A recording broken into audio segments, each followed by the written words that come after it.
Fairy tale സ്റ്റഡീസിനകത്തു നിന്നുള്ള കുറച്ച് expected questions അല്ലെങ്കിൽ ഇമ്പോർട്ടൻറ്റ് ക്വസ്റ്റ്യൻസ് നമുക്ക് നോക്കാം. ഫസ്റ്റ് ഓഫ് ഓൾ, ഓരോ മൊഡ്യൂളും സ്റ്റാർട്ട് ചെയ്യുന്നതിന് തൊട്ട് മുന്നേ ഉള്ള തിയറി പോർഷൻസ് അല്ലെങ്കിൽ ടേംസ് ആൻഡ് കോൺസെപ്റ്റ്സ് നിങ്ങൾ അറിഞ്ഞിരിക്കണം. 1 മാർക്കിനായിട്ടാണെന്നുണ്ടെങ്കിലും 2 മാർക്കിനായിട്ടാണെന്നുണ്ടെങ്കിലും ആ ടേംസും കോൺസെപ്റ്റും അറിഞ്ഞിരിക്കുക.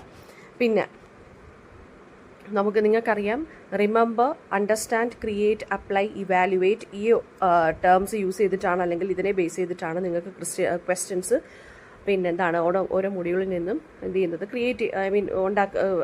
ക്വസ്റ്റ്യൻസ് ഇടുന്നത്. അപ്പോൾ ഫസ്റ്റ് ക്വസ്റ്റ്യൻസ് നമുക്ക് നോക്കാം. റിമെമ്പർ, അണ്ടർസ്റ്റാൻഡ് എന്ന് പറയുമ്പോൾ ഏകദേശം 1 മാർക്ക് 2 മാർക്സിൻ്റെയൊക്കെ ആ ഒരു ഇതിൽ വരുന്നതാണ്. അപ്പോൾ അതിനകത്തെന്ന് പറയുമ്പോൾ നമുക്ക് module 1-ൽ നിന്നാണെന്നുണ്ടെങ്കിൽ who are the main types of supernatural beings found in fairy and fae stories? അതായത് ഇംപ്, ട്രോൾസ്, ഓഗർ, എൽഫ്സ്, ഗ്നോംസ് എന്നൊക്കെ പറഞ്ഞ് നമ്മൾ പഠിച്ചിട്ടുണ്ടല്ലോ, പല പല ക്രീച്ചേഴ്സ്. ആ ക്രീച്ചേഴ്സ് ആരൊക്കെയാണെന്ന് ചോദിക്കാം, അല്ലെങ്കിൽ ഓരോന്നിനെ എടുത്തിട്ട് വാട്ട് ഇസ് ഇംപ് എന്ന് ചോദിക്കാം, അല്ലേ? പിന്നെ വേറെ കൾച്ചറിൽ നിന്നുള്ള സൂപ്പർ നാച്ചുറൽ ബീയിങ്സ് ഏതൊക്കെയാണെന്ന് ചോദിക്കാം. വേറെ കൾച്ചറിൽ നിന്ന് പറയുമ്പോൾ നമുക്ക് പറയാം എക്ഷാസ്, പിന്നെന്താണ് ജിന്ന്, ഇഫ്രിറ്റിസ്, അസീസാസ്, നിംഫ്, അതൊക്കെ. ഓക്കെ. പിന്നെ ജെ.ആർ.ആർ. ടോക്കിങ്ങിൻ്റെ എസ്സേ ഉണ്ടല്ലോ ഓൺ ഫെയറി സ്റ്റോറീസിനകത്തുള്ള കീ ഐഡിയാസ് എന്തൊക്കെയാണെന്ന് ചോദിക്കാം. ഇനി ടോക്കിങ്ങിനെ ബേസ് ചെയ്തിട്ട് വാട്ട് ഇസ് ഫെയറി എന്നുള്ള ടേമോ അല്ലെങ്കിൽ കോൺസെപ്റ്റ് ചോദിക്കാം. പിന്നെ വോൺ ഫെയറി സ്റ്റോറീസ് എന്നുള്ള ഈ ഒരു എസ്സേ ഫസ്റ്റ് ഡെലിവറി ചെയ്തത് അല്ലെങ്കിൽ എവിടെ വെച്ചിട്ടാണ് പബ്ലിഷ് ചെയ്തതെന്ന് ചോദിക്കാം. പിന്നെ ജെ.ആർ.ആർ. ടോക്കിന് ഫെയറി സ്റ്റോറീസും ചിൽഡ്രൻ സ്റ്റോറീസും തമ്മിലുള്ള ഡിഫറൻസ് എങ്ങനെയാണ് അദ്ദേഹം ഡിഫറൻഷിയേറ്റ് ചെയ്തതെന്നുള്ളത് ചോദിക്കാം. പിന്നെ ഫെയറി ടെയിൽസിൻ്റെ അല്ലെങ്കിൽ ഫേ ക്രീച്ചേഴ്സ് എങ്ങനെ പിന്നെ പോസിറ്റീവ് ക്യാരക്ടേഴ്സും ആകാം നെഗറ്റീവ് ക്യാരക്ടേഴ്സും ആകാം എന്നുള്ളത് ചോദിക്കാം. പിന്നെ ഫെയറി സ്റ്റോറീസ് ഹ്യൂമൻ ഇമാജിനേഷനെയും കൾച്ചറൽ ബിലീഫിനെ എങ്ങനെ റിഫ്ലക്റ്റ് ചെയ്യുന്നു എന്നുള്ളത് ചോദിക്കാം. അതുപോലെ തന്നെ ഈ ഡിഫറെൻറ്റ് കൾച്ചേഴ്സിൽ ഡിഫറെൻ്റ് ആയിട്ടുള്ള ഫെയറി അല്ലെങ്കിൽ ക്രീച്ചേഴ്സ് ആണല്ലോ ഉള്ളത്, മിത്തിക്കൽ ബീയിങ്സ് അല്ലെങ്കിൽ മിത്തിക്കൽ ക്രീച്ചേഴ്സ് ആണുള്ളത്. അപ്പോൾ ഓരോ സ്ഥലത്തെയും ഓരോ ക്രീച്ചേഴ്സ്, മിത്തിക്കൽ ക്രീച്ചേഴ്സിനെ കുറിച്ച് എഴുതാൻ ചോദിക്കാം. അതായത് കർണാടകയിലാണെന്നുണ്ടെങ്കിൽ അല്ലെങ്കിൽ ഇന്ത്യയിലാണെന്നുണ്ടെങ്കിൽ എക്ഷാസ്, ഗ്രീസിലാണെന്നുണ്ടെങ്കിൽ നിംഫ്, അല്ലേ? അപ്പോൾ അങ്ങനെയുള്ള കാര്യങ്ങൾ ചോദിക്കാം. പിന്നെ ടോക്കിൻ്റെ idea of escape and recovery as functions in fairy stories അങ്ങനെ ചോദിക്കാം. ഇതെല്ലാം ഞാൻ എക്സ്പ്ലെയിൻ ചെയ്ത് തന്നിട്ടുള്ളതാണ് ഓരോ എസ്സേ പഠിപ്പിച്ചപ്പോഴും. അതുകൊണ്ടാണ് അതിൻ്റെ ആൻസേഴ്സ് പറഞ്ഞു പോകാത്തത്. മെയിൻ ആയിട്ടുള്ള ക്വസ്റ്റ്യൻസ് മാത്രമാണ് ഇതിനകത്ത് പറഞ്ഞു പോകുന്നത്. ഇനി ജെ.ആർ.ആർ. ടോക്കിൻ്റെ തന്നെ തിയറി ഓഫ് സബ് ക്രിയേഷൻ എന്താണെന്ന് ചോദിക്കാം. അത് നമുക്ക് ചിലപ്പോൾ അപ്ലൈ ചെയ്യാൻ ചോദിക്കാം. ആപ്ലിക്കേഷൻ ലെവൽ ക്വസ്റ്റ്യൻസിനകത്താണെങ്കിൽ ആപ്ലിക്കേഷൻ ബേസ്ഡ് ക്വസ്റ്റ്യൻ ആണെന്നുണ്ടെങ്കിൽ നമ്മൾ പഠിച്ച തിയറി ഉണ്ടല്ലോ ജെ.ആർ.ആർ. ടോക്കിൻ്റെ തിയറി ഓഫ് സബ് ക്രിയേഷൻ, അത് വേറെ ഏതെങ്കിലും ഫാൻറ്റസി സ്റ്റോറിയിലോ അല്ലെങ്കിൽ ഫിലിം സീരീസിലോ അപ്ലൈ ചെയ്ത്, ഫോർ എക്സാമ്പിൾ ഹാരി പോട്ടറിലോ ക്രോണിക്കിൾസ് ഓഫ് നാർണിയ എന്നുള്ളതിനകത്തോ അല്ലെങ്കിൽ the lord of the rings എന്നുള്ളതിനകത്തോ ഒക്കെ അപ്ലൈ ചെയ്യാനും ചിലപ്പോൾ ചോദിച്ചെന്നിരിക്കാം. അപ്പോൾ എന്താണ് തിയറി എന്ന് ജെ.ആർ.ആർ. ടോക്കിൻ്റെ ആ എസ്സേക്കകത്തുള്ള തിയറി ഓഫ് സബ് ക്രിയേഷൻ എന്ന് അറിഞ്ഞിരിക്കുക. എന്നിട്ട് നിങ്ങൾക്ക് തന്നെ ഇഷ്ടമുള്ള അല്ലെങ്കിൽ ചിലപ്പോൾ നിങ്ങൾ അവർ ചോദിക്കുന്ന ക്വസ്റ്റിനകത്തോ അല്ലെങ്കിൽ നിങ്ങൾക്ക് തന്നെ ഇഷ്ടമുള്ള ഏതെങ്കിലും ഒരു ഫിലിമിൽ അപ്ലൈ ചെയ്യാൻ ചോദിക്കാം. ഒരു ഫെയറി ഫിലിമിലോ അല്ലെങ്കിൽ ഫാൻറ്റസി ഫിലിമിൽ അപ്ലൈ ചെയ്യാൻ ചോദിക്കാം, അല്ലെങ്കിൽ ഫാൻറ്റസി സ്റ്റോറിയോ ആയിരിക്കട്ടെ. പിന്നെ അതുപോലെ തന്നെ അടുത്തതെന്ന് വെച്ച് കഴിഞ്ഞാൽ ആ ഡിഫറെൻറ്റ് കൾച്ചറൽ ബിലീവ്സിലുള്ള ഡിഫറെൻ്റ് ആയിട്ടുള്ള ആ ഒരു മിത്തിക്കൽ ക്രീച്ചേഴ്സിനെ കുറിച്ച് ശരിക്കും പഠിച്ചു വെച്ചേക്കണേ. അതുപോലെ തന്നെ എന്താണ് ഫെയറി ടെയിൽസിനകത്തുള്ള അല്ലെങ്കിൽ ഇപ്പോഴത്തെ ഫാൻറ്റസി ഫിക്ഷനകത്തുള്ള ഒരു കൈൻഡ് ഓഫ് എൻചാൻമെൻറ്റിൻ്റെ ഒരു ഐഡിയ ചോദിക്കാം. പിന്നെ ചിലപ്പോൾ നിങ്ങളുടെ അടുത്ത് പറയാം ഒരു ഫെയറി ടെയിൽ ക്യാരക്ടറിനെ ഡിസൈൻ ചെയ്യാൻ, അവർക്ക് പോസിറ്റീവ് ക്യാരക്ടറിസ്റ്റിക്സ് ആണോ നെഗറ്റീവ് ക്യാരക്ടറിസ്റ്റിക്സ് ആണോ കൊടുക്കുന്നതെന്ന് ചിലപ്പോൾ അങ്ങനെയും ചോദിക്കാം. ആപ്ലിക്കേഷൻ ലെവൽ ക്വസ്റ്റ്യനൊക്കെ അല്ലേ. പിന്നെ അത് കഴിഞ്ഞിട്ടെന്ന് പറയുന്നത് ജെ.ആർ.ആർ. ടോക്കിൻ്റെ ഫെയറി സ്റ്റോറീസ് എന്ന് പറയുന്നത് കുട്ടികൾക്ക് വേണ്ടി മാത്രം, അതായത് അദ്ദേഹം പറയുന്നത് വെച്ച് കഴിഞ്ഞാൽ ഫെയറി സ്റ്റോറീസ് എന്ന് പറയുന്നത് കുട്ടികൾക്ക് വേണ്ടി മാത്രമല്ല എന്നുള്ള രീതിയിലാണ്. സോ അതിൽ നിങ്ങൾ എഗ്രി ചെയ്യുന്നുണ്ടോ ഇല്ലയോ, അങ്ങനെ ഒരു ക്വസ്റ്റ്യൻ ചോദിക്കാം. പിന്നെ ഫെയറി സ്റ്റോറീസിനകത്ത് moral and imaginative aspect of human nature എങ്ങനെ വരുന്നു എന്ന് ചോദിക്കാം. പിന്നെന്താണ് നെക്സ്റ്റ് വരുന്നതെന്ന് വെച്ച് കഴിഞ്ഞാൽ നിങ്ങളുടെ തന്നെ ഒരു ഷോർട്ട് ഫെയറി സ്റ്റോറി വേണമെന്നുണ്ടെങ്കിൽ ക്രിയേറ്റ് ചെയ്യാൻ ചോദിക്കാം. ഏതെങ്കിലും ഒരു ജിന്നിൻ്റെ ആ ഒരു ക്യാരക്ടർ വെച്ചിട്ടോ നിംഫ് വെച്ചിട്ടോ അല്ലെങ്കിൽ എൽഫ് വെച്ചിട്ടോ ഒക്കെ ക്രിയേറ്റ് ചെയ്യാൻ ചോദിക്കാം. ഓക്കെ, അങ്ങനെയൊക്കെ നിങ്ങൾക്ക് വേണമെന്നുണ്ടെങ്കിൽ എക്സ്പെക്റ്റ് ചെയ്യാം എന്ന് മിസ് പറയുവാണ്. പിന്നെ അടുത്തതെന്ന് വെച്ച് കഴിഞ്ഞാൽ ഹാൻസൽ ആൻഡ് ഗ്രീറ്റൽ ആ ഒരു ഇതിനകത്തുണ്ടല്ലോ. അപ്പം ഫോർ എക്സാമ്പിൾ ഈ Hansel and Gretel tale of parent child interactions ആരെഴുതി, അതുപോലെ തന്നെ stereotypical representation of women in classic fairy tales ആരാണ് എഴുതിയത്, അനീസയാണ് എഴുതിയിരിക്കുന്നത്. മറ്റേത് ഹാൻസൽ ആൻഡ് ഗ്രീറ്റലിൻ്റെ ഡെബി ഹിൻഡിലാണ് എഴുതിയിരിക്കുന്നത്. ആ ഒരു എസ്സേയുടെ കാര്യമാണ് കേട്ടോ. പിന്നെ morphology of the folk tale ആരാണ് എഴുതിയത്, അത് ഏറ്റവും ഇമ്പോർട്ടൻ്റ് ആയിട്ടുള്ള ക്വസ്റ്റ്യൻ ആണ്. വ്ളാഡിമിർ പ്രോപ്പാണ് കേട്ടോ, അത് മറന്നു പോവുകയേ ചെയ്യരുത്. പിന്നെ ഫാറി ടെയിൽ റെവല്യൂഷൻ എന്നുള്ള എസ്സേ ഉണ്ടല്ലോ, അതെന്ന് പറയുന്നത് ഡിജാന ബുക്കോവുക്കാണ് അത് എഴുതിയിരിക്കുന്നത്. സോ അത് നോക്കിക്കോളുക. അങ്ങനത്തുള്ള ഓരോന്നിൻ്റെ എസ്സേ ആരൊക്കെയാണ് എഴുതിയിരിക്കുന്നതെന്ന് നോക്കി വെച്ചേക്കുക കേട്ടോ. പിന്നെ വ്ളാഡിമിർ പ്രോപ്പിൻ്റെ ബെസ്റ്റ് എസ്സേ എന്താണെന്നും അല്ലെങ്കിൽ അദ്ദേഹം ഫാറി ടെയിൽസിനെ പഠിച്ച എസ്സേ അല്ലെങ്കിൽ ഏത് വർക്കാണെന്നുള്ളത്, അതായത് the morphology of the folk tale എന്നാണ്, അതങ്ങ് കാണാതെ പഠിച്ച് വെച്ചേക്കണം. പിന്നെ ഈ പ്രോപ്പിൻ്റെ എസ്സേക്കകത്ത് അദ്ദേഹം ഫാറി ടെയിലിൻ്റെ ഫംഗ്ഷനായിട്ട് ബേസിക് ഫംഗ്ഷൻസ് ഏതൊക്കെയാണ് അദ്ദേഹം ഐഡൻറ്റിഫൈ ചെയ്തിരിക്കുന്നത് നോക്കുക. ഹാൻസൽ ആൻഡ് ഗ്രീറ്റൽ എന്നുള്ള ആ ഡെബി ഹിൻഡിലിൻ്റെ ആ ഒരു എസ്സേക്കകത്ത് ഫാമിലി ഡൈനാമിക്സിനെ കുറിച്ച് എന്താണ് അവർ കണ്ടുപിടിച്ചതെന്ന് എഴുതുക. പിന്നെന്താണ്, പിന്നെ ഈ ഡെബി ഹിൻറ്റിലിൻ്റെ ഈ ഒരു വർക്ക് ഉണ്ടല്ലോ, ഹാൻസൽ ആൻഡ് ഗ്രീറ്റലിനെ കുറിച്ചുള്ള എസ്സേ, അതിനകത്ത് പേരൻസും ചിൽഡ്രനും തമ്മിലുള്ള റിലേഷൻഷിപ്പിനെ എങ്ങനെയാണ് അനലൈസ് ചെയ്യുന്നതെന്ന് ചോദിക്കാം, അല്ലെങ്കിൽ ഇൻ്റർപ്രറ്റ് ചെയ്യാൻ ചോദിക്കാം. Snow white, Cinderella and sleeping ബ്യൂട്ടിക്കകത്ത് നമ്മുടെ പിന്നെ എന്താണ് അനീസ ഉണ്ടല്ലോ, അനീസയുടെ ആ ഒരു ക്വസ്റ്റ്യൻ വേണമെന്നുണ്ട്.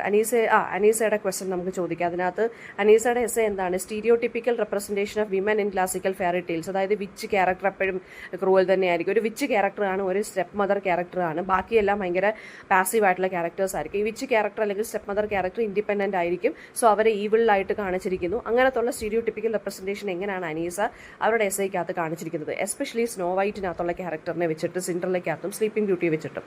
അത് മറന്നു പോകരുത്. പിന്നെ ഒരു റീഡിംഗ് ഫാറി ടെയിൽ എന്ന് പറയുന്നത് എങ്ങനെയാണ് ഒരു പൊളിറ്റിക്കൽ ആക്റ്റായിട്ട് മാറുന്നത്, അതും നോക്കി വെച്ചേക്കുക. പിന്നെയെന്ന് വെച്ച് കഴിഞ്ഞാൽ educational value of reading ഫാറി tales, അത് നമ്മുടെ എന്താ പറയുക ഡിജാന ബുക്കോവിക്കിൻ്റെ എസ്സേക്കകത്ത് പറയുന്നതാണ്, ഫാറി ടെയിൽ റെവല്യൂഷനകത്ത്. അത് നോക്കി വെച്ചേക്കുക. പിന്നെ ഫാറി ടെയിൽസ് എങ്ങനെയാണ് കുറേ ഐഡിയാസ് ഇങ്ങനെ റിപ്പീറ്റ് ചെയ്തുകൊണ്ടേയിരിക്കുന്നത്. Because most of the fairy ടെയിൽസിനകത്ത് ഒരേ ഫോർമുല തന്നെ ആയിരിക്കും യൂസ് ചെയ്യുന്നത്. ഒരു രണ്ടാനമ്മയോ അല്ലെങ്കിൽ ഒരു ഈവിൾ വിച്ചോ കാണും. അങ്ങനെയായിരിക്കുമല്ലോ എപ്പോഴും ക്രിയേറ്റ് ചെയ്തിരിക്കുന്ന. ഒരു പാവം പിടിച്ച നായിക, ഒരു നായകൻ വന്ന് രക്ഷപ്പെടുത്താൻ നിൽക്കുന്നു. നായിക ഇങ്ങനെ waiting for the prince to അല്ലെങ്കിൽ waiting for the charming prince to escape from the dangerous place അല്ലെങ്കിൽ from the hands of the evil witch. എപ്പോഴും ഇതായിരിക്കുമല്ലോ സംഭവിക്കുന്നത്. സോ ആ ഒരു ഐഡിയ എങ്ങനെയാണ് റിപ്പീറ്റഡ് ആയിട്ട് ഇങ്ങനെ വന്നുകൊണ്ടേയിരിക്കുന്നത്.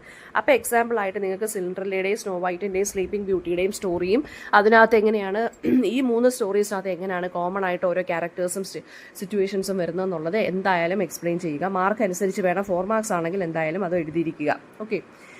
പിന്നെയെന്ന് വെച്ച് കഴിഞ്ഞാൽ വ്ളാഡിമിർ പ്രോപ്പിൻ്റെ അനാലിസിസ് ഉണ്ടല്ലോ, അപ്പോൾ അതിൻ്റെ അകത്ത് വെച്ചിട്ട് നിങ്ങൾക്ക് വേണമെന്നുണ്ടെങ്കിൽ നിങ്ങളുടെ ഓൺ വ്ളാഡിമിർ പ്രോപ്പിൻ്റെ ഒരു തിയറി കാണുമല്ലോ, ആ ഒരു മോർഫോളജി ഓഫ് ദ ഫോക്ക് ടെയിലിനകത്ത് നമ്മൾ പഠിച്ചിട്ടുള്ളത്.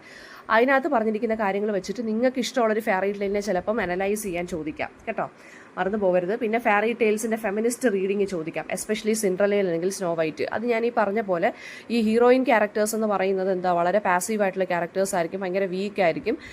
ഈവിൾ ഒരു സ്റ്റെപ്പ് മദർ കാണും അല്ലെങ്കിൽ ഒരു ഈവിൾ വിച്ച് കാണും. അവരെപ്പോഴും ഭയങ്കര ആക്റ്റീവ് ആയിട്ടുള്ള ക്യാരക്ടേഴ്സ് ആയിരിക്കും, കുറച്ച് ഡേഞ്ചറസ് അല്ലെങ്കിൽ ഈവിൾ രീതിയിൽ, അവിടെ ഇൻഡിപെൻഡൻ്റ് ആണെങ്കിലും അവരെ ഈവിൾ രീതിയിലായിരിക്കും പോർട്രേ ചെയ്യുന്നത്. ആ ഒരു കുറേ കാര്യങ്ങൾ. പിന്നെ ഇവരെപ്പോഴും ഒരു പ്രിൻസിന് വേണ്ടി വെയിറ്റ് ചെയ്തിരിക്കും ഇവിടുന്ന് രക്ഷപ്പെടാൻ വേണ്ടി. ഇതിനകത്തുള്ള ഹീറോയിൻസ് ഫുള്ള് അല്ലേ. പിന്നെ ഭയങ്കര ബ്യൂട്ടിഫുൾ ആയിട്ടായിരിക്കും ഇതിനകത്ത് ഹീറോയിൻസിനെ കാണിക്കുന്നത്.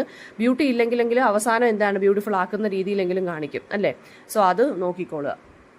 അതാണ് ഫെമിനിസ്റ്റ് റീഡിങ്ങിനകത്ത് പറഞ്ഞിരിക്കുന്നത്. അതായത് ഇതിനകത്ത് സ്ത്രീ കഥാപാത്രങ്ങൾ എങ്ങനെയാണ് ഓരോ സിൻഡ്രല്ലയ്ക്കകത്തേയും നോക്കുക, സ്നോ വൈറ്റിനകത്തേയും നോക്കുക, സ്ലീപ്പിംഗ് ബ്യൂട്ടിയിലേയും നോക്കി വെക്കുക കേട്ടോ, മറന്നു പോകരുത്.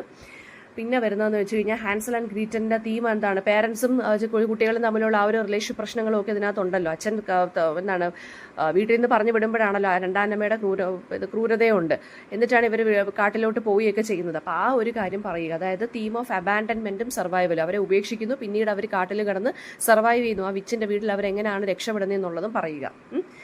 പിന്നെ അടുത്തതെന്ന് വെച്ച് കഴിഞ്ഞാൽ എന്താണ്, ഈ ഫെയറി ടെയിൽസിനകത്തുനിന്ന് നമുക്ക് സ്റ്റുഡൻസിനെ അല്ലെങ്കിൽ നമുക്കിതിനകത്തുനിന്ന് കിട്ടുന്ന മോറൽ വാല്യൂസ് എന്തൊക്കെയാണെന്ന് നോക്കി വെക്കുക. അതും സ്ലീപ്പിംഗ് ബ്യൂട്ടിയിലെയും സിൻഡ്രല്ലയിലെയും പിന്നെന്താണ് നമ്മുടെ ഹാൻസൽ ആൻഡ് ഗ്രീറ്റലിലെയും ഒക്കെ നോക്കി, സ്നോ വൈറ്റിനകത്ത് നിന്നുള്ളതും ഒക്കെ നോക്കി വെക്കുക കേട്ടോ. അതിന് എഡ്യൂക്കേഷൻ പോയിന്റ് ഓഫ് വ്യൂയിലൂടെ നമുക്ക് എങ്ങനെ ഇതിനെയൊക്കെ കാണാം എന്നുള്ളതും നോക്കി വെക്കുക. പിന്നെ വേറെ കാര്യം ഉള്ളതെന്ന് വെച്ച് കഴിഞ്ഞാൽ ഈ അപ്ലൈ ലെവൽ ക്വസ്റ്റിനകത്ത് അല്ലെങ്കിൽ ക്രിയേറ്റ് ലെവൽ ക്വസ്റ്റിനകത്ത് നിന്നാണ് നമ്മൾ ഇങ്ങനത്തുള്ള ടൈപ്പ് കൊനസ്റ്റ് ക്വസ്റ്റ്യൻസ് ഒക്കെ നമ്മൾ പ്രതീക്ഷിക്കേണ്ടത് കേട്ടോ. പക്ഷേ നമ്മൾ പഠിച്ച കാര്യങ്ങൾ തന്നെ അപ്ലൈ ചെയ്യാനാണ് അവർ ചോദിക്കുന്നത്, പക്ഷേ അത് വേറെ രീതിയിലായിരിക്കും ചോദിക്കുന്നതെന്നേ ഉള്ളൂ. അപ്പം ഓരോ പിന്നെ എസ്സേക്കകത്തുനിന്ന് ഓരോ തിയറീസ് എന്തൊക്കെയാണ് ഫെയറി ടെയിലിനെ കുറിച്ച് പറഞ്ഞിരിക്കുന്നത് എന്നുള്ളതൊന്നും അറിഞ്ഞിരിക്കുക, ടെൻഷൻ ആവേണ്ട കാര്യമൊന്നുമില്ല. പിന്നെ ഈ ഫെയറി ടെയിൽസിനകത്തുള്ള പേട്രിയാർക്കൽ സ്റ്റീരിയോ ടൈപ്സ് ഞാൻ നേരത്തെ പറഞ്ഞല്ലോ, അതായത് പിന്നെ ഒരു മെയിൽ പോയിന്റ് ഓഫ് വ്യൂയിലൂടെ ഈ ഫെയറി ടെയിൽസിനെ നമ്മൾ നോക്കുകയാണെന്നുണ്ടെങ്കിൽ സ്ത്രീ കഥാപാത്രങ്ങളിൽ ഈവിൾ ക്യാരക്ടേഴ്സ് ഉണ്ട്. പിന്നെ അഥവാ ഹീറോയിൻ ക്യാരക്ടേഴ്സ് ഉണ്ടെങ്കിൽ അവർ പാസീവ് ആയിരിക്കും, അവർക്ക് വലിയ ജോലിയൊന്നും കാണത്തില്ല. Waiting for the charming Prince, അയാളെ എസ്കേപ്പ് ചെയ്യുക, അയാളെ രക്ഷപ്പെടുത്തി കൊണ്ടുപോകുമെന്ന് വിചാരിച്ച് കിടക്കുന്നു, അല്ലെങ്കിൽ അങ്ങനത്തുള്ള കാര്യങ്ങളുണ്ടല്ലോ. അതാണ് ഈ പേട്രിയാർക്കൽ സ്റ്റീരിയോടൈപ്സ് എന്ന് പറഞ്ഞിരിക്കുന്നത്. പിന്നെ ഫാറി ടെയിൽസിന്റെ ഡീപ്പർ മീനിങ്സ്, സ്ട്രക്ചറിനെ കുറിച്ചല്ല, explaining the deeper meanings of fairy tales എങ്ങനെയാണ് വ്ളാഡിമിർ പ്രോപ്പിന്റെ morphology of the folk tale എന്നുള്ള വർക്കിനകത്ത് പറഞ്ഞു പോയിരിക്കുന്നതെന്ന് നോക്കുക. പിന്നെ അതുപോലെ തന്നെ 2 റൈറ്റേഴ്സും എങ്ങനെയാണ് ഫാറി ടെയിൽസിനെ അനലൈസ് ചെയ്തിരിക്കുന്നത്. ഫോർ എക്സാമ്പിൾ നമ്മുടെ എന്താണ് അവരുടെ പേര്, അനീസയും അതുപോലെ തന്നെ ഡിജാന വുക്കോവിക്കും അവരുടെ 2 എസ്സേക്കകത്തൂടെ എങ്ങനെയാണ് പിന്നെന്താണ് ഓരോ തിയറീസ് ഫെയറി ടെയിൽസിനെ കുറിച്ച് കമ്പയർ ചെയ്തിരിക്കുന്നതെന്ന് നോക്കി വെക്കുക. അതായത് 2 പേരുടെ 2 എസ്സേയും കൂടെ ഒന്ന് കമ്പയർ ചെയ്യുക, അതാണ് ഇവിടെ പറഞ്ഞിരിക്കുന്നത്. പിന്നെ ഫെയറി ടെയിൽസിനെ പൊളിറ്റിക്കലി നമുക്ക് എങ്ങനെ വായിക്കാം എന്നുള്ളത്. പൊളിറ്റിക്കലി എങ്ങനെ വായിക്കാം എന്ന് വെച്ചാൽ നിങ്ങൾ ഈ ഫെമിനിസത്തിനെ കുറിച്ച് പറയണം, ഈ പേട്രിയാർക്കൽ അതായത് മെയിൽ പോയിന്റ് ഓഫ് വ്യൂയിലൂടെ നിങ്ങൾ ഇതിനെ പറയുക, ഇതിനകത്ത് ക്യാരക്ടേഴ്സ് എങ്ങനെ വരുന്നു എന്ന് പറയുക. പിന്നെ ഇത് പിള്ളേർക്ക് ശരിക്കും പറഞ്ഞാൽ മോറൽ വാല്യൂസ് കൊടുക്കുന്നുണ്ടോ ഇല്ലയോ എന്നുള്ള കാര്യം പറയുക. എപ്പോഴും എഴുതുമ്പോൾ 4 മാർക്സിന്റെ ക്വസ്റ്റ്യൻസ് എഴുതുമ്പോൾ നിങ്ങൾ സിൻഡ്രല്ലയുടെയും സ്നോ വൈറ്റിന്റെയും മറ്റേ ഹാൻസൽ ആൻഡ് ഗ്രീറ്റൽ ഉണ്ടെങ്കിൽ അതും സ്ലീപ്പിംഗ് ബ്യൂട്ടിയുടെയൊക്കെ എക്സാമ്പിൾസ് വെച്ചിട്ട് വേണം പറയാൻ, അല്ലാതെ ചുമ്മാ അങ്ങ് എഴുതി പോകരുത് കേട്ടോ. അതാണ് പൊളിറ്റിക്കൽ റീഡിംഗ് എന്ന് പറയുന്നത്. പിന്നെ വേണമെന്നുണ്ടെങ്കിൽ ചോദിക്കുക, ഒരു ഫെയറി ടെയിലിനെ നിങ്ങൾക്ക് വേണമെന്നുണ്ടെങ്കിൽ അതിനെ എൻഡിങ് മാറ്റിയിട്ട് വേറെ രീതിയിലാക്കി കൊടുക്കുക, ഒരു ഫെമിനിസ്റ്റ് എൻഡിങ് കൊടുക്കുന്നത് എങ്ങനെയാണെന്ന് ചോദിക്കാം. പിന്നെ 3 റൈറ്റേഴ്സിൻ്റെയും അതായത് 4 റൈറ്റേഴ്സിൻ്റെയും എസ്സേസ് കമ്പയർ ചെയ്തിട്ട് ഒരു കമ്പാരറ്റീവ് ചാർട്ട് പ്രിപ്പയർ ചെയ്യാനും ചോദിക്കുക. അതായത് ഓരോരുത്തരും ഫെയറി ടെയിലിനെ ഡിഫറെൻ്റ് ആയിട്ടുള്ള അപ്രോച്ചിലാണ് കാണുന്നത്.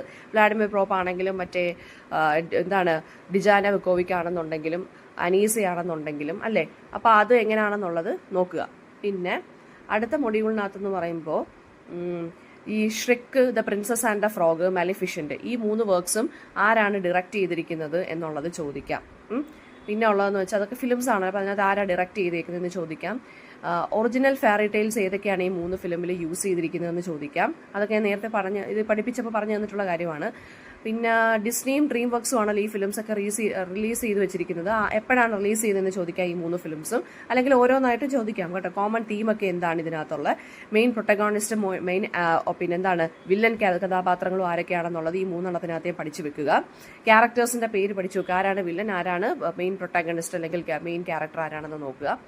പിന്നെ ഡിസ്നി എങ്ങനെയാണ്, അതായത് ഡിസ്നി ഈ 3 ഫെയറി ടെയിൽസിനെ അഡാപ്റ്റ് ചെയ്ത് ഫിലിംസ് ആക്കി വെച്ചേക്കുവാണല്ലോ. അപ്പോൾ അതിനെ എങ്ങനെയാണ് പിന്നെ അഡാപ്റ്റ് ചെയ്ത് വെച്ചിരിക്കുന്നതെന്ന് വെച്ചാൽ ജസ്റ്റ് സ്റ്റോറി പോലെ എങ്ങനെയാണെന്ന് ചോദിക്കാം. അല്ലെങ്കിൽ പിന്നെ ഷ്രെക്ക് എന്നുള്ള പറഞ്ഞ ആ ഒരു ഫെയറി ടെയിലിനകത്ത് സാധാരണ ഒരു ഫെയറി ടെയിൽ ഫോർമുല എന്താണ്, ഹാൻസം ഹീറോ ബ്യൂട്ടിഫുൾ പ്രിൻസസിനെ സേവ് ചെയ്യുന്നു. പക്ഷേ ഷ്രെക്ക് എന്നുള്ള ഈ ഒരു ഫിലിമിനകത്ത് എങ്ങനെയാണ് അതിനെ തികച്ചും ഓപ്പോസിറ്റ് ആയിട്ടാണ് ഷ്രെക്ക് എന്നുള്ള ഫിലിമിൽ ഹാപ്പൻ ചെയ്യുന്നത്, അതെങ്ങനെയാണ് നടക്കുന്നതെന്ന് ചോദിക്കാം. പിന്നെ പ്രിൻസസ് ആൻഡ് ദി ഫ്രോഗ് എന്നുള്ളതിനകത്ത് കൾച്ചറൽ ഡൈവേഴ്സിറ്റി അല്ലെങ്കിൽ മോഡേൺ വാല്യൂസ് എങ്ങനെ വരുന്നതെന്ന് ചോദിക്കാം. മലിഫിഷ്യനകത്ത് വില്ലന്റെ പെർസ്പെക്റ്റീവിലൂടെ എങ്ങനെ കഥ പറഞ്ഞു പോകുന്നത്, അത് വളരെ ഇമ്പോർട്ടൻ്റ് ആണ്. പിന്നെ പറഞ്ഞേക്കുന്നതെന്ന് വെച്ച് കഴിഞ്ഞാൽ ഈ സബ്വേർഷൻ എന്നുള്ള തിയറി ഷ്രെക്കിനകത്ത് അല്ലെങ്കിൽ മലിഫിഷ്യന്റ് വർക്ക്സിനകത്ത് എങ്ങനെ റീവർക്ക് ചെയ്തിട്ടുള്ളതെന്ന് ചോദിക്കാം. പിന്നെ വരുന്നതെന്ന് വെച്ച് കഴിഞ്ഞാൽ ഫെയറി ടെയിൽസ് യൂസ് ചെയ്ത്, അതായത് ഡിസ്നിയാണ് ഫെയറി ടെയിൽസിനെ റീഇമാജിൻ ചെയ്ത് വെച്ചിരിക്കുന്നത്. അപ്പോൾ അതിനകത്ത് എന്തൊക്കെ മോറൽ അല്ലെങ്കിൽ സോഷ്യൽ വാല്യൂസ് ഉണ്ട്, എങ്ങനെയാണ് അവർ ആ ഫെയറി ടെയിൽസിനെ ഫിലിം രൂപത്തിൽ ഇറക്കിയപ്പോൾ മാറ്റങ്ങൾ വരുത്തിയത് എന്നുള്ള രീതിയിൽ ചോദിക്കാം. അപ്പോൾ പിന്നെ അതുപോലെ തന്നെ ഈ morphology of the folk tale ഉണ്ടല്ലോ, അത് ഷ്രെക്ക് എന്നുള്ള ഈ ഒരു വർക്കിനകത്ത് നമുക്ക് എങ്ങനെ അതിൻ്റെ സ്ട്രക്ചറൽ പാറ്റേണിൽ നമുക്ക് അപ്ലൈ ചെയ്യാമെന്ന് ചോദിക്കാം. പിന്നെ പ്രിൻസസ് ആൻഡ് ദ ഫ്രോഗിനകത്ത് അതിൻ്റെ ക്യാരക്ടേഴ്സിനെയും സെറ്റിങ്ങിനെയും കുറിച്ചും ചോദിക്കാം. പിന്നെന്താണ് മാലിഫിഷ്യന്റ് എന്നുള്ള ക്യാരക്ടറിനകത്ത് ഫെമിനിസം നമുക്ക് അപ്ലൈ ചെയ്യാൻ പറ്റും. അതൊരു ഫീമെയിൽ പോയിന്റ് ഓഫ് വ്യൂ, വില്ലന്റെ പോയിന്റ് ഓഫ് വ്യൂവിൽ അവരെങ്ങനെ വില്ലത്തിയായെന്നുള്ളതൊക്കെയാണ് പറഞ്ഞു പോകുന്നത്. സോ ആ ഒരു പോയിന്റ് ഓഫ് വ്യൂവിൽ നിങ്ങൾക്ക് വേണമെന്നുണ്ടെങ്കിൽ എഴുതാം, അതും ചോദിക്കാം കേട്ടോ, അത് മറന്നു പോകരുത്.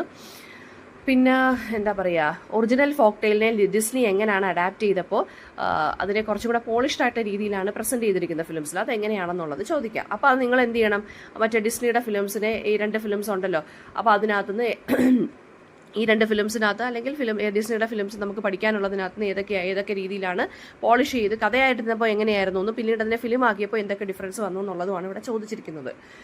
പിന്നെ ബ്യൂട്ടി, റേസ്, ജെൻഡർ, ഈ 3 കാര്യങ്ങൾ പ്രിൻസസ് ആൻഡ് ദ ഫ്രോഗ് മാലിഫിഷ്യനകത്ത് എങ്ങനെ വരുന്നു, അല്ലെങ്കിൽ ഷ്രെക്ക് എന്നുള്ള ഫിലിമിനകത്ത് എങ്ങനെ വരുന്നു എന്ന് ചോദിക്കാം. ഷ്രെക്ക് എന്നുള്ളതിനകത്തൊരു മോൺസ്റ്ററാണ്, അതിനകത്തൊരു ഹീറോ ക്യാരക്ടർ പോലെ വരുന്നത് അല്ലേ. അപ്പോൾ അതിനകത്ത് ബ്യൂട്ടി എങ്ങനെ വരുന്നു, റേസ് എങ്ങനെ വരുന്നു, ജെൻഡർ ഇഷ്യൂസ് എങ്ങനെ വരുന്നു, മാൻ വുമൺ റിലേഷൻഷിപ്പ് എങ്ങനെ വരുന്നു, ഇങ്ങനെ 3 ഫിലിംസിനകത്തും എങ്ങനെയാണ് വരുന്നതെന്ന് ചോദിക്കാം. പിന്നെ വരുന്നതെന്ന് വെച്ച് കഴിഞ്ഞാൽ ഈ മോഡേൺ ഫെയറി ടെയിൽ ഫിലിംസ് ഉണ്ടല്ലോ, അതിനകത്തും നമ്മൾ ഫെയറി ടെയിൽ സ്റ്റോറീസിനകത്ത് കണ്ട പോലുള്ള ആ റിപ്പീറ്റഡ് ഫോർമുല തന്നെ ആണോ കാണിച്ചു വെച്ചിരിക്കുന്നത് എന്നുള്ളത് നോക്കി വെച്ചേക്കുക. പിന്നെ അടുത്തതെന്ന് വെച്ച് കഴിഞ്ഞാൽ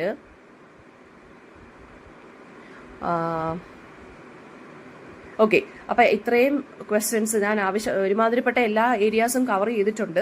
അപ്പോൾ ഈ ഓരോ എസ്സേ പഠിക്കുമ്പോഴും അതിനകത്തുള്ള മെയിൻ തിയറി എന്താണ്, അവരെങ്ങനെയാണ് ഓരോ റൈറ്ററും ഫെയറി ടെയിലിനെ ഏത് പോയിന്റ് ഓഫ് വ്യൂയിലൂടെയാണ് അനലൈസ് ചെയ്തിരിക്കുന്നത് എന്നുള്ളൊരു ഐഡിയ വേണം.